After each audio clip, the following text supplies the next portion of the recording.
Hi, this is the Nerdy Tribunal, and we're back with a nerdy update on, I guess, box office numbers for Justice League.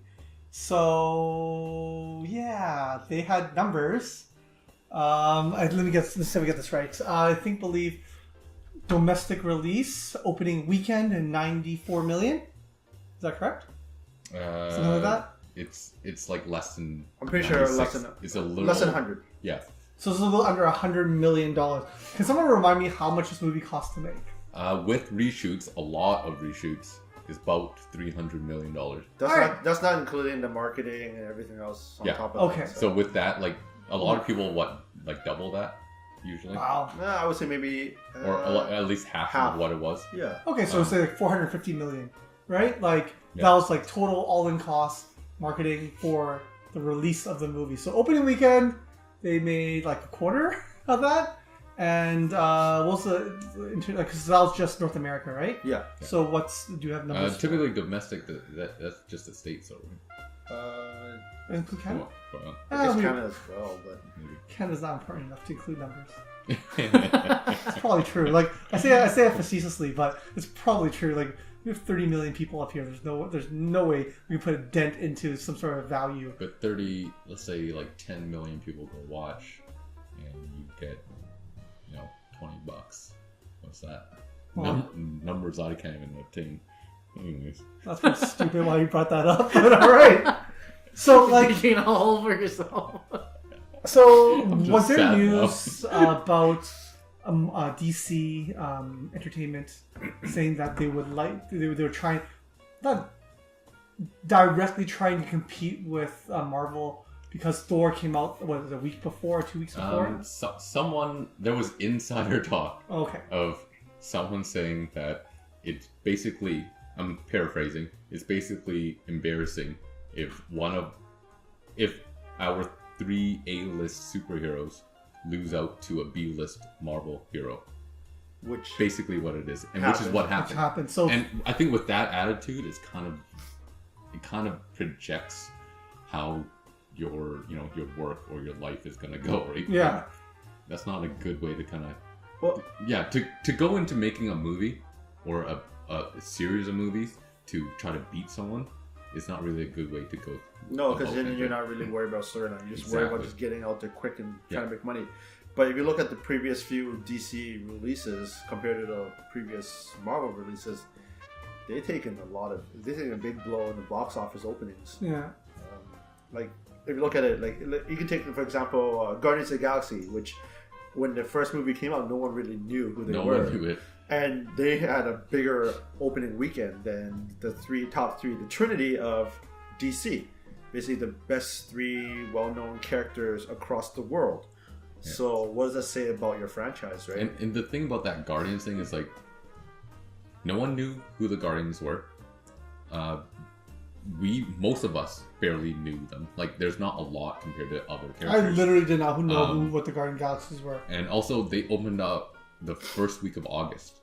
Like, that's usually when summer blockbusters just start dying down and no one watches movies for some reason. And they just went, we're going to release it now. And they still made, 120-ish million? Around there, yeah. And it's like, DC can't even come close to cracking that. Yeah, Wonder Woman, I'm just checking right here. Wonder Woman came out... I think it made a little over 100. Yeah, 103 million it says here. But if you look at Suicide Squad... Those ones... Nothing does worse. I don't think they need to search that kind of... They try to follow the Guardians thing and open it out in August and bombed. Yeah, and I spent money on that. No, I didn't. I know you guys did, but I did. So I think the real question here is what's the repercussions behind a shitty box office opening weekend? Actually, wait, sorry, just to interrupt here. Suicide Squad, I think they opened. They opened pretty strong. Yeah, 133 million. 133 million, which is actually quite impressive. It's just so isn't that really sad then?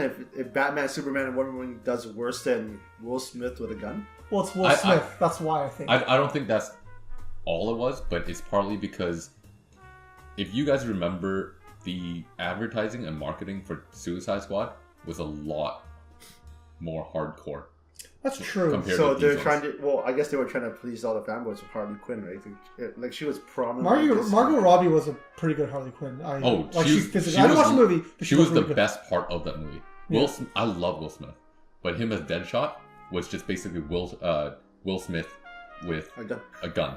Like that's what I said. He's not any different, and it's just it doesn't do the character justice. I think it's that kind of thing where like for Thor Ragnarok, it was Jeff Goldblum as the Grandmaster, so it's like Will Smith as Deadshot, right? Yeah. Like you're not watching it for Deadshot played by Will Smith, right? You don't get that character, and then you get the slight twist of Will Smith or his acting chops thrown into it.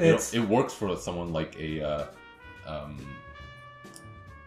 Benicio del Toro, right? That's a collector. As a collector, or as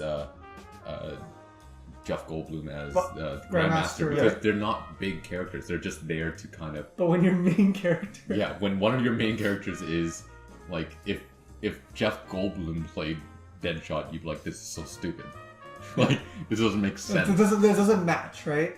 Like it's gonna be Jeff Goldblum. Yeah, I don't know Deadshot's character very well or at all, realistically.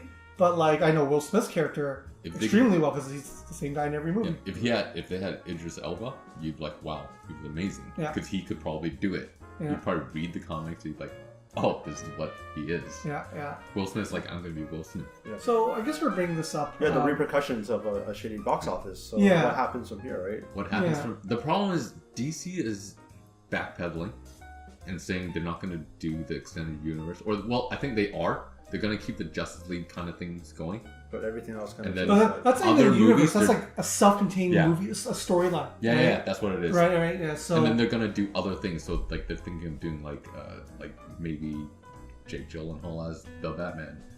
Oh, we know the Batgirl's coming out. Batgirl's coming out. We don't even know if it's gonna be connected to anything. The Justice League DCU, right? Because I can't remember. There's the anniversary of Batman coming in 2018. So they're just amping up all the Batman-related movies coming out. So how many more movies do you guys think that DC needs to make before either they get their crap together or they just tank and just stop making movies? Or start making movies so close to each other. Like be more intermittent and focus back more on their TV series. Their TV series are, like everyone says, they're pretty good. Decent. They're not bad, right? I don't think they're gonna stop. If anything, they might slow down slightly instead of releasing so many at once. But because it still makes them money. A lot of these movies don't lose them money. Yeah, it's true. Right? It depends how much you make, I guess. Right? Exactly, and it's just how hard they're gonna maybe cast someone A-list stars, right? It's not even about casting A-list stars. I think what would work for them if they were smart about it. Do what they do with the animated movies. You don't have to do origin stories. You don't have to do a building of a universe. Yeah. You do major events in the comic books as a movie. Standalone, one doesn't have to play off the other. Yeah, that'd be pretty fun to watch. People know the big storylines. What if you don't? But you'll enjoy it because it's such a big storyline that you're like, oh, this is interesting. It's different. Yeah, and it can be just well contained into one movie and then set aside and then do another one, so there's no tie-in, and you don't have to worry about continuing. Biggest problem is Marvel. Everyone compares to Marvel, and the How problem can you not right. But the problem is you shouldn't. Just because you're both competing comic book companies doesn't mean you should be competing movie companies. Well, there's enough money and audiences out there to watch both. It comes down to the fact that with Marvel, they plan so much further ahead. You can't just jump into it and be like, oh, I'm going to do the same thing without the same type of planning. Like, you're comparing, maybe 5 years planning tops compared to 20 years of planning. It's just not going to cut it, the problem is, we always have that issue, in the geek nerd world, you always have dichotomy is the wrong word. You just have this rivalry between, two similar things. Like, you get the Trekkies versus Star Wars people. Yeah. You have DC versus Marvel. Right, then you have the whole comic versus manga group. It's just there's so many different. It has to be a versus because one and this happens everywhere. Sports, art, everything. You always one side needs to be better than the other side to kind of justify their place in that sort of kind of subculture, right? And I think that's an issue that's not helping, but also helping DC because you have your DC fanboys that want to watch DC, and they'll stick up for them regardless how good or bad their movie is. Yes. But the problem is, as a casual viewer, you get caught in the crossfires where you pay money and you go see objectively what is a mediocre film. Yeah, right? And for casual viewers, they don't care. Yeah, they don't actually care. They just want to see a fun movie, a good movie, an action-packed movie, whatever they go into. There's that thing. So that's why I'm asking, and I think this is why we're bringing up the box office kind of thing, is like DC EU, right? Like how much more longevity do they actually have with numbers that, yes, they make money, but they're not tanking. But at what point do they cut? Cut and fish? No, cut their losses. Cut their losses, like, you know. But the thing is, like I said, I don't think they will, because you look, they're still recognizable characters. Yeah. The numbers in, it says East Asia was $52.1 million. Yeah. So that's already half of the opening weekend in the domestic box office, and that's a lot when it comes to, the Asian countries, right? So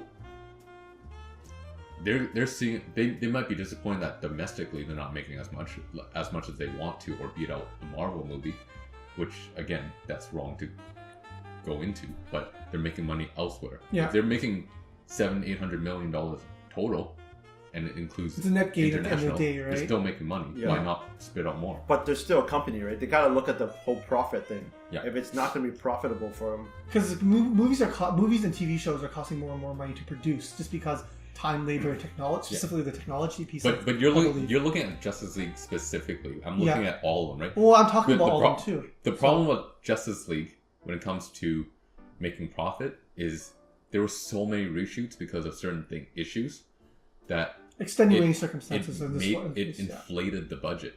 Originally, the budget was way below $300 million. So they would have made more profit. But the problem is something went wrong, right? Well, it comes down to, like, let's say they do release the unedited version. Do you think that the box office numbers will be totally different? Like, in terms of ratio, we won't know, right? Yeah, but in terms of ratio, of course, you can say that because there's no reshoots, they spent less, right? But overall, they still look at it like, if they're not making as much money. When have they made the $94 million with the original? Well, I'm not saying like they'll expect less, but at least they know that the number, like, you're making an extra, let's say $100 million if the budget was $200 million, right, instead of $300. But because of the reshoots, you're losing an extra $100 million, and that's $100 million a lot, right? Yeah. So I guess this one will be a special case, right? Because these are extenuating circumstances. So we won't know until the next one. Yeah. And just to touch back on like the editor's cut or the Zack Snyder complete version, right?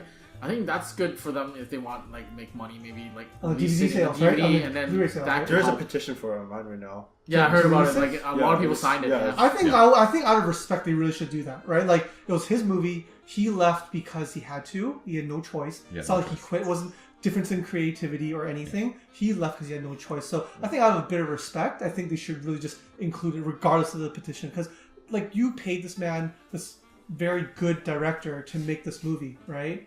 Like, give him a chance to at least show the world what he did.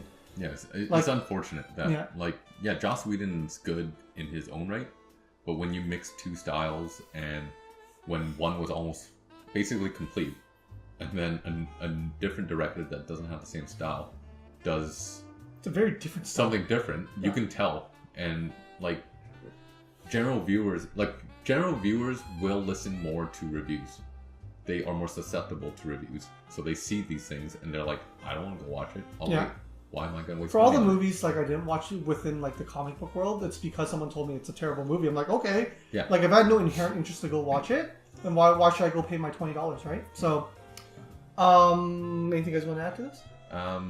Well, I guess until the next DC movie, we won't really know what they're going to do with their universe, because right now they're still kind of making money overseas, and we'll see how far that goes, right? But it's only been less than a week. It's been 6-7 days, right? Yeah, so we'll have to wait and see, and I think they need to go in a different direction.